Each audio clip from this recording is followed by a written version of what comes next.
Selamat datang di video Learning Journal Pelatihan Dasar CASN tahun 2022, agenda pertama hari yang kedua. Saya Novanto Fani, peserta Pelatihan Dasar CASN, Badan Riset dan Inovasi Nasional tahun 2022 angkatan pertama. Agenda pada hari kedua ini membahas mengenai pendalaman materi dan pemahaman analisis isu kontemporer yang disampaikan oleh pemateri Ibu Martira Putri MPD. Materi ini sebetulnya telah diberikan sebelumnya pada tahap MOOC, di mana modul serta video yang diberikan menurut saya sudah cukup baik ya. Setidaknya memberikan gambaran ruang lingkup, materi serta tujuan akhir dari pembelajaran materi ini. Seperti sebelumnya, pembelajaran hari ini juga dikemas dengan sangat menarik ya. Diawali dengan mereview materi pada hari sebelumnya, kemudian dilanjutkan dengan diskusi interaktif yang dikemas dengan sangat menarik, membuat kami para peserta merasa seperti sedang ngobrol santai dan diskusi santai begitu. Materi diawali dengan mereview kembali mengenai konsep perubahan, yang seperti kita ketahui perubahan adalah suatu keniscayaan, sesuatu yang tidak dapat dihindari dan akan terus menjadi bagian dari perjalanan hidup kita manusia. Kita akan jauh tertinggal jika kita tidak dapat menyadari dan beradaptasi dalam menyikapi perubahan tersebut.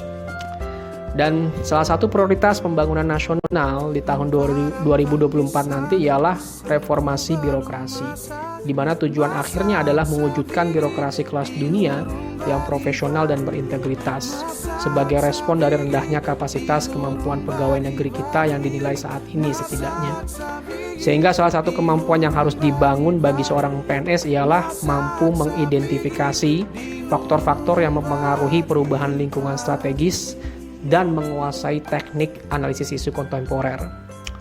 Perubahan lingkungan strategis dan isu-isu kontemporer harus kita sadari bisa mempengaruhi mulai dari level individu, keluarga, masyarakat, negara, regional hingga global. Dalam pembelajaran sesi hari ini juga kita saling diskusi ya mengenai contoh-contoh isu-isu global terkini seperti perang Ukraina-Rusia, pandemi COVID-19 hingga climate change. Isu-isu ini memaksa semua bangsa untuk berperan serta ya, sehingga tidak ada lagi sekat antar negara yang satu dengan yang lainnya, melainkan ini adalah masalah kita bersama sebagai warga dunia. Dalam konteks bangsa Indonesia sendiri, saat ini banyak sekali isu-isu kontemporer yang dihadapi oleh bangsa kita. Contohnya seperti korupsi, narkoba, pencucian uang, terorisme dan radikalisme, isu kebencanaan hingga proxy war. Dan kita rasakan perubahan dramatis yang kita miliki dalam kehidupan bermasyarakat di era digital sekarang ini ialah hadirnya media sosial. Ya, kita semua dimudahkan untuk dapat mendapatkan akses informasi dari hal yang paling baik hingga hal yang paling buruk. Hingga kita juga bisa melihat perubahan terkini yang terjadi di belahan bumi manapun dengan mudah. Nah, di samping hal-hal positif tersebut, tentu ada ekses negatif dari hal ini.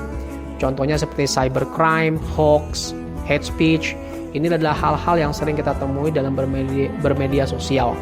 Untuk menyikapi hal itu, kita sebagai ASN harus cerdas dan bijak dalam bermedia sosial. Setelah membahas isu-isu kontemporer di atas, pembelajaran hari ini juga membahas teknik-teknik analisis isu untuk dapat mengidentifikasi dan memahami isu-isu tersebut secara utuh dan kemudian menggunakan analisis berpikir kita untuk mencari solusi permasalahan tersebut. Ada beberapa teknik analisa isu yang digunakan seperti mind mapping, fishbone diagram, dan analisis kesenjangan atau gap analysis. Sekian pemaparan saya untuk Learning Journal kali ini. Terima kasih. Sampai jumpa di Learning Journal selanjutnya.